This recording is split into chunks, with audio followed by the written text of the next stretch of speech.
42వ కీర్తన చదువుకుందాం. దుప్పి నీటి వాగుల కొరకు ఆశపడునట్లు, దేవా నీ కొరకు నా ప్రాణము ఆశపడుచున్నది. నా ప్రాణము దేవుని కొరకు తృష్ణగొనుచున్నది, జీవము గల దేవుని కొరకు తృష్ణగొనుచున్నది. దేవుని సన్నిధికి నేనెప్పుడు వచ్చెదను? ఆయన సన్నిధిని నేనెప్పుడు కనబడెదను? నీ దేవుడు ఏమాయనని వారు నిత్యము నాతో అనుచుండగా, రాత్రింబగళ్ళు నా కన్నీళ్లు నాకు అన్నపానములాయెను. జనసమూహముతో, పండుగ చేయుచున్న సమూహముతో నేను వెళ్ళిన సంగతిని సంతోషము కలిగి స్తోత్రములు చెల్లించుచు నేను దేవుని మందిరమునకు వారిని నడిపించిన సంగతిని జ్ఞాపకము చేసుకొనగా, నా ప్రాణము నాలో కరిగిపోవుచున్నది. నా ప్రాణమా, నీవు ఏల కృంగియున్నావు? నాలో నీవేల తొందరపడుచున్నావు? దేవుని యందు నిరీక్షణయుంచుము.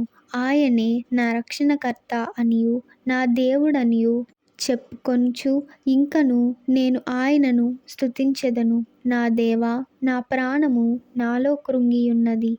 కావున యొర్దాను ప్రదేశము నుండియు, హెర్మోను పర్వతము నుండియు, మిసారు కొండ నుండియు నేను నిన్ను జ్ఞాపకము చేసుకొనుచున్నాను. నీ జలప్రవాహధారల ధ్వని విని కరడు కరడును పిలుచుచున్నది. నీ అలలన్నీయు నీ తరంగములన్నీయు నా మీదుగా పొర్లిపారియున్నవి.